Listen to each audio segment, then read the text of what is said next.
अस्सलाम वालेकुम my dear students, my name is Hasan Raza. उम्मीद करता हूँ आप तमाम स्टूडेंट्स बखैर आफियत हैं। डियर स्टूडेंट्स, एक्सरसाइज पे गुफ्तगू चल रही है और इसी गुफ्तगू को हम आगे लेके चलेंगे एक और कदम। आज के इस लेक्चर में आप देखेंगे कि हम कैसे क्वेश्चन नंबर 15, 16 और 17 को डिस्कस करने वाले हैं। तो चलिए फिर बगैर किसी तखीर के चलते हैं वाइट बोर्ड की जानिब। ऑलराइट जी डियर स्टूडेंट्स, इस वक्त आप अपनी स्क्रीन पर सामने इस चैप्टर का 15th शॉर्ट क्वेश्चन लिखा देख रहे हैं। 21.15 discuss the advantages and disadvantages of fusion power from the point of safety, pollution and resources.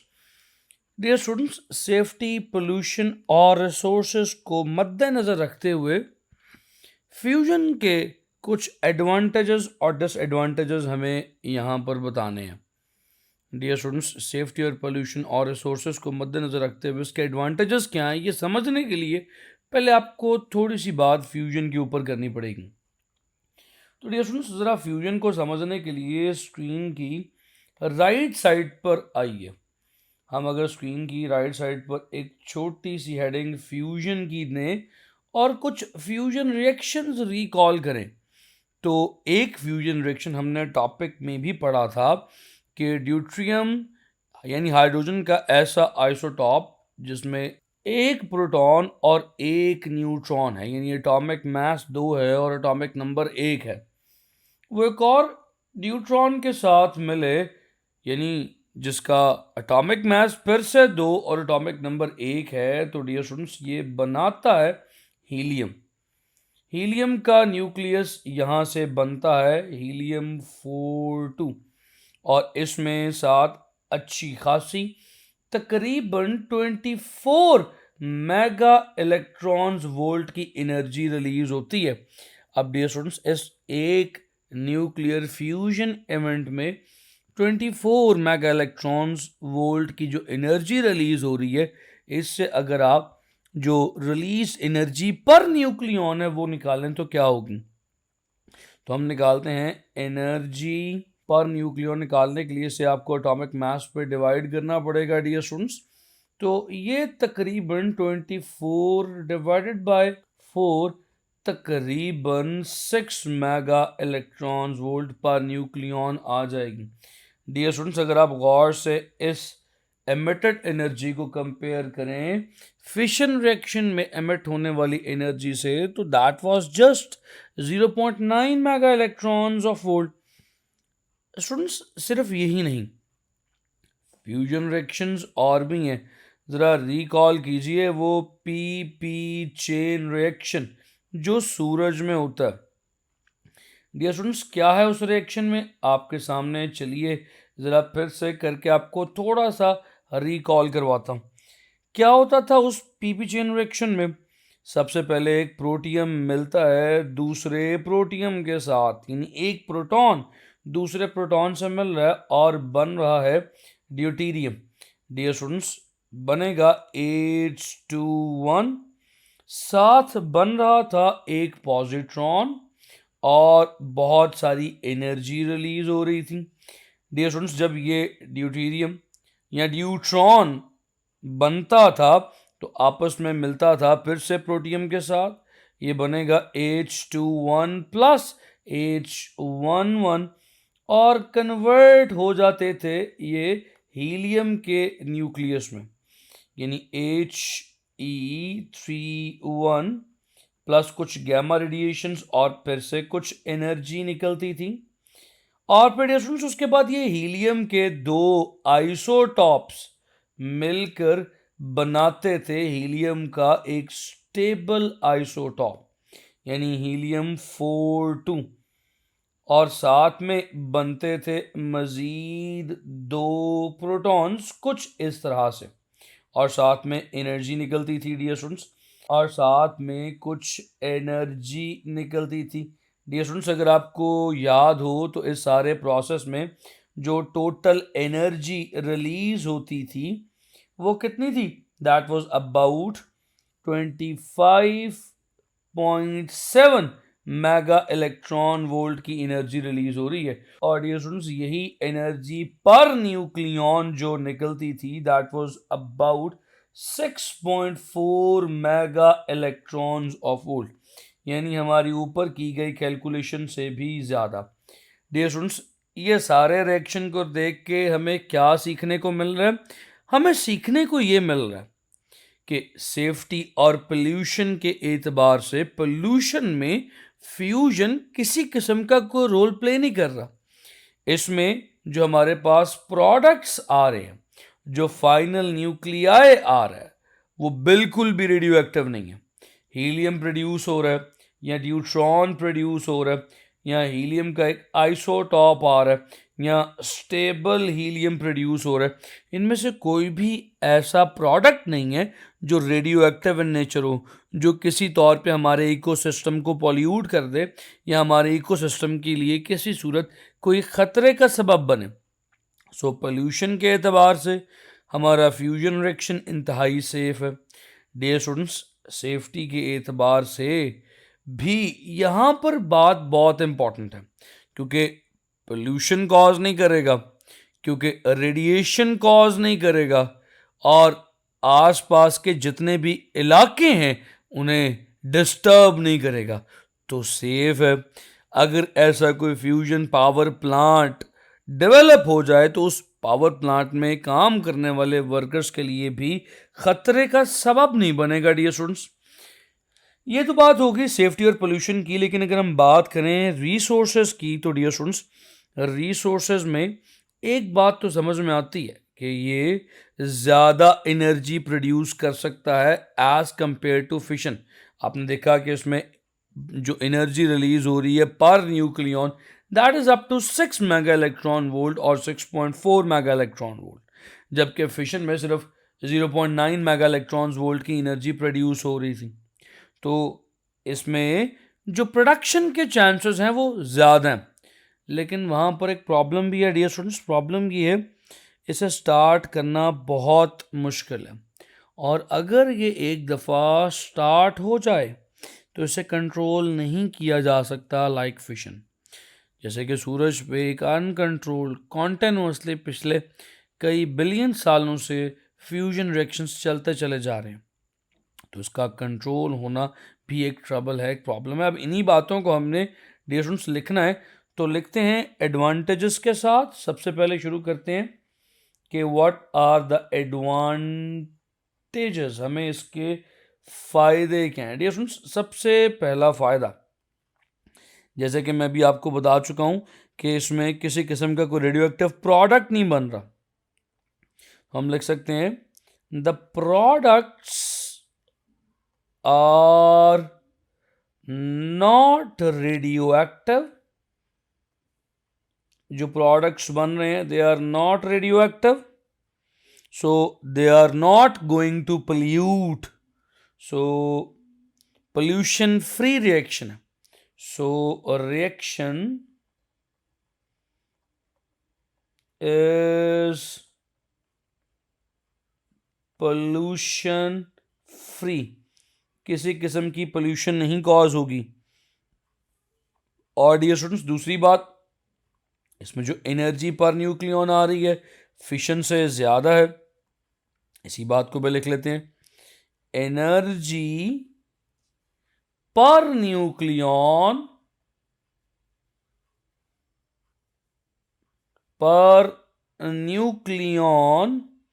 is greater than the energy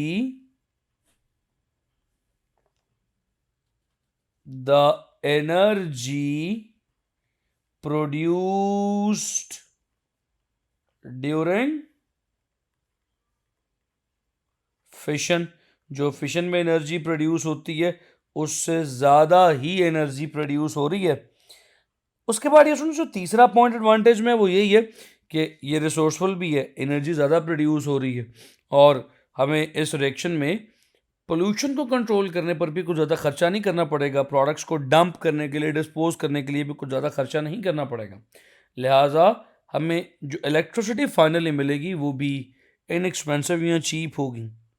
सो हम यहाँ पर लिखते हैं energy production is inexpensive, energy production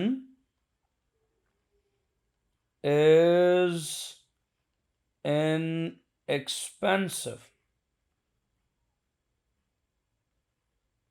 alright, ये तो बातें हो गई इसके कुछ एडवांटेजेस पे। अब बात कर लेते हैं डिसएडवांटेजेस की। डियर स्टूडेंट्स, अब कुछ नुकसानात हमें डिस्कस करने हैं। तो पहला नुकसान सर फहरिस्त तो ये है कि हम इस रिएक्शन को एक कमर्शियल लेवल पे, मैस लेवल पे स्टार्ट नहीं कर पाए, चूंकि आप दो प्रोटॉन्स को करीब लाना चाहते हैं। It is very difficult. सिर्फ रिसर्च पर्पजेस के लिए तो किया गया, लेकिन कमर्शियल लेवल पे एनर्जी को हार्वेस्ट करने के लिए नहीं किया गया, क्योंकि it is very difficult to achieve. So यही इसका पहला डिसएडवांटेज है, very difficult to achieve. Alright dear students, ये तो हो गई पहली बात।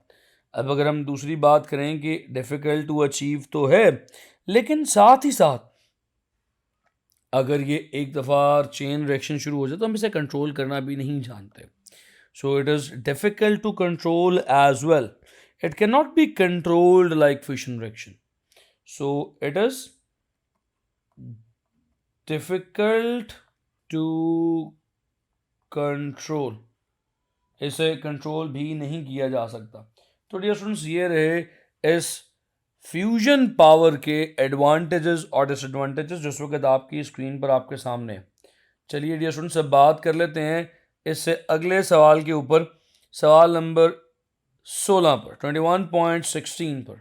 Let's move on. Alright dear students, इस वक्त आप अपनी स्क्रीन पर इस चैप्टर का नेक्स्ट क्वेश्चन लिखा देख रहे हैं, question number 16, 21.16। What do you understand by the term background radiation? Background radiations से क्या मुराद है? State two sources of this radiation. इस रेडिएशन के कोई से दो सोर्सेज भी यहाँ पर तहरीर करें। स्टूडेंट्स, चलिए फिर बैकग्राउंड रेडिएशंस की जल्दी से बात कर लेते हैं। ये बैकग्राउंड रेडिएशंस क्या होती हैं?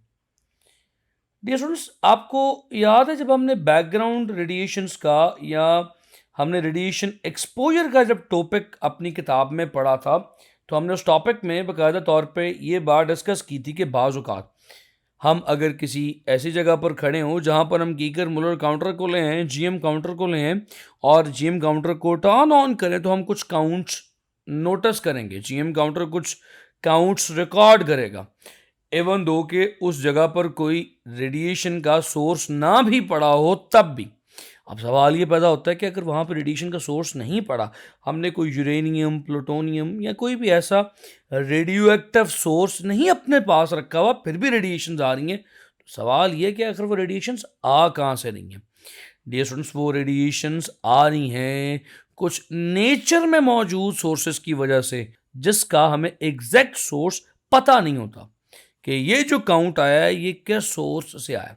तो डियर स्टूडेंट्स, ये क्योंकि नेचर में मौजूद कुछ ऐसे फिनोमेनाज हो रहे होते हैं, नेचर में मौजूद कुछ ऐसे ट्रेसेस मौजूद होते हैं जहाँ से ये रेडिएशंस प्रोड्यूस हो रही होती हैं, इसी वजह से इन्हें बैकग्राउंड रेडिएशंस कहते हैं।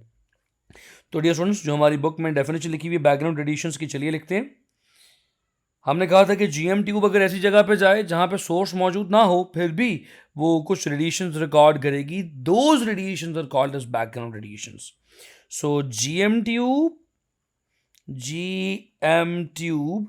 रिकॉर्ड, ये रेडिएशंस रिकॉर्ड करती है, record radiations. GM tube records radiation even if no radioactive source is placed close to it. Even if no radioactive source is placed close to it, अगर इसके पास कोई radio active source ना भी पड़ा हो तो भी ये कुछ रेडिएशन रिकॉर्ड करती है। These radiations are due to some natural phenomena, और इन्हीं रेडिएशंस को हम बैकग्राउंड रेडिएशंस कहते हैं. These radiations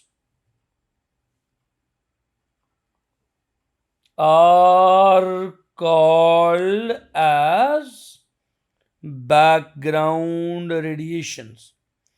इन्हीं को ही हम बैकग्राउंड रेडिएशंस कहते हैं.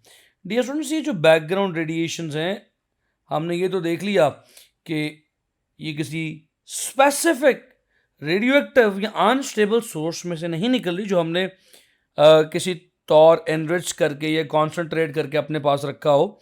अगर सोर्स मौजूद ना भी हो तो ये एमिट हो रही होती. तो अब सवाल ये कि इनका सोर्स क्या है.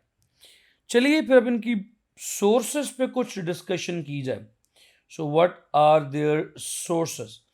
डियर स्टूडेंट्स, इनके सोर्सेज में सबसे बड़ा सोर्स, डियर स्टूडेंट्स, इनके सोर्सेज में दो मेजर सोर्सेज शामिल. आपको याद होगा जब हमने रेडिएशन एक्सपोजर का टॉपिक पढ़ा था तो बैकग्राउंड रेडिएशंस के दो टाइप्स ऑफ सोर्सेज पढ़े थे. एक क्या थे? कॉस्मोलॉजिकल सोर्सेज, यानी आसमान से आने वाली जो रेडिएशंस हैं वो. और दूसरे सोर्सेज हमने पढ़े थे टेरेस्ट्रियल, के ज़मीन में भी कुछ रेडिएशंस के सोर्सेज मौजूद हैं. तो डियर स्टूडेंट्स, ज़रा कॉस्मोलॉजिकल सोर्सेज के कुछ नाम लिखते हैं. सूरज से आने वाली कॉस्मिक रेज, हमारी स्पेस से आने वाली डिफरेंट कॉस्मिक रेडिएशंस. सो एक इसका आउटर स्पेस बहुत बड़ा सोर्स है. सो हम यहाँ पर लिख सकते हैं कॉस्मिक रेज कमिंग फ्रॉम, कहाँ से आ रही है? Outer space. बाहर से जो कॉस्मिक रेडिएशंस आ रही हैं वो भी इसमें शामिल है. डियर स्टूडेंट्स, दूसरा सोर्स क्या है? दूसरा सोर्स भी आप जानते हैं कि अर्थ क्रस्ट में कुछ रेडियो एक्टिव मटीरियल्स के ट्रेसेस मौजूद हैं. सो वो ट्रेसेस भी कॉन्टिन्यूसली रेडियो एक्टिविटी की वजह से कुछ रेडिएशंस कंट्रीब्यूट करते रहते हैं, जिसे हम बैकग्राउंड रेडिएशंस कहते हैं. सो इसी बात को लिखते हैं naturally occurring radioactive material and earth crust में मौजूद नेचुरली अकरिंग जो रेडियो एक्टिव मटीरियल है वो भी कुछ ना कुछ इन रेडिएशंस को कंट्रीब्यूट करता रहता है. डियर स्टूडेंट्स, ये तो हो गया हमारा 16th क्वेश्चन भी. उम्मीद करता हूँ कि आपने समझा है. Let's move on to the next question. Dear students, चलिए अब अगले सवाल की जानिब चलते हैं, इस चैप्टर के 17th क्वेश्चन की तरफ. डियर स्टूडेंट्स, इस वक्त हमारी स्क्रीन पर इस चैप्टर का नेक्स्ट क्वेश्चन नंबर 17 मौजूद है. सवाल पढ़ते हैं 21.17. If someone swallowed an alpha and a beta source, एक शख्स है जिसने अल्फा या बीटा का कोई एक सोर्स एक्सीडेंटली स्वॉलो कर लिया, which would be more dangerous to him. तो डियर स्टूडेंट्स, अब सवाल ये पैदा होता है कि कौन सा सोर्स उसके लिए ज़्यादा खतरनाक है. which would be more dangerous to him. अब आपको ये भी बताना है कि कौन सा उसके लिए ज़्यादा खतरनाक होगा और ये भी बताना है क्यों. तो डियर स्टूडेंट्स, सवाल बहुत सिंपल है. अब देखिए, अल्फ़ा और बीटा की बात हम करें, एक ऐसे सोर्स की बात करें जो कि outside the surface of body पड़ा हो, यानी बॉडी के अंदर नहीं, बॉडी के बाहर मौजूद हो, तो क्या होगा? स्टूडेंट्स देखिए, सपोज कर लीजिए कि किसी की ये स्किन की सरफेस है और यहाँ पर अल्फ़ा का सोर्स भी मौजूद है और यहाँ पर ही बीटा का सोर्स भी मौजूद है. आप ये बात बहुत अच्छे से जानते हैं कि अल्फ़ा चूँकि बहुत कम पेनिट्रेशन रखता है तो बहुत अच्छे से मुमकिन है कि अल्फ़ा का सोर्स शायद बॉडी में सही से पेनिट्रेट भी ना हो पाए. तो अल्फ़ा रेज जो हैं शायद बॉडी में पेनिट्रेट भी ना हो पाएँ और बॉडी के अंदर टिश्यूज़ या बोन्स को आयनाइज भी ना कर पाएँ, तो इतना ज़्यादा लॉस ना हो. अब चूंकि बीटा बाहर मौजूद है, ये बीटा का सोर्स है, बीटा रेज का या बीटा पार्टिकल्स का लेट्स से सोर्स है। अब जब इसकी बात की जाती है तो ये ज़्यादा एनर्जेटिक होगा, ज़्यादा पेनिट्रेटिंग होगा, तो मुमकिन तौर पर ये बॉडी के अंदर पेनिट्रेट करके कुछ आयनाइजेशन कॉज करेगा। तो दोनों सोर्स अगर बाहर पड़े हों तो अल्फ़ा और बीटा में बीटा फिर ज़्यादा डैमेजिंग हो सकता है, क्योंकि इसकी पेनिट्रेशन ज़्यादा है, बॉडी के अंदर दाखिल होकर बॉडी को किसी हद तक आयनाइज कर सकता है। लेकिन dear students, once a person if swallowed alpha and beta, तो फिर क्या होगा? अल्फा और बीटा दोनों सोर्सेज उस बॉडी के अंदर मौजूद हैं, यानी उन्हें नुकसान पहुंचाने के लिए फर्दर किसी चीज़ को पेनिट्रेट नहीं करना पड़ेगा, वो बॉडी के अंदर मौजूद है। तो बॉडी के अंदर मौजूद हैं तो अल्फा अब ज़्यादा आयनाइजिंग कैपेबिलिटीज़ रखता है बीटा से। तो डियर स्टूडेंट्स, अल्टीमेटली फिर अल्फा ज़्यादा हैवक कॉज करेगा, ज़्यादा आयनाइजेशन कॉज करेगा, जिस आयनाइजेशन की वजह से सेल्स डैमेज होना शुरू हो जाएंगे। डैमेज सेल डियर स्टूडेंट्स सही से डिवाइड ना हो तो कैंसर या ट्यूमर की शक्ल इख्तियार कर लेते हैं। तो फिर अब आपका जवाब इंतहाई सिंपल ही होगा, because of more ionising power of alpha it would be more dangerous than beta. तो डियर स्टूडेंट्स, चलिए इसी बात को लिख देते हैं। The answer is alpha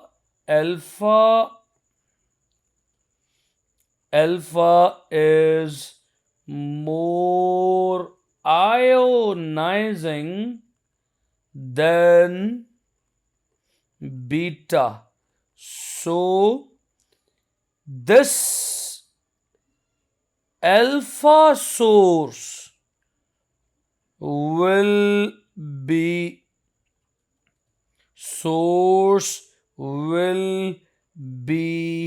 more dangerous. अब ये ज़्यादा डेंजरस होगा as compared to beta source. Beta की निस्बतन अब ये ज़्यादा ख़तरनाक साबित होगा। डियर स्टूडेंट्स, ये बात बहुत सिंपल थी, बहुत सादा सा सवाल था और उसका बहुत सादा सा जवाब था कि अल्फ़ा सोर्स अब ज़्यादा आयनाइजिंग सलाहियतों की वजह से ज़्यादा डेंजरस साबित होगा। उम्मीद करता हूँ कि आपको ये सवाल भी समझ आ चुका है। डियर स्टूडेंट्स, लेक्चर 21.33 है। डियर स्टूडेंट्स, उम्मीद करता हूँ कि जो सवालात आपके सामने हल किए गए हैं और समझाए गए हैं आप तक मुकम्मल तौर पर पहुँच चुके हैं। अपना बहुत सारा ख्याल रखें। मुझे यहाँ पर इजाज़त दें। मुलाकात करूँगा अगली बार कुछ नए शॉर्ट क्वेश्चंस के साथ। टिल देन, खुदा हाफिज़।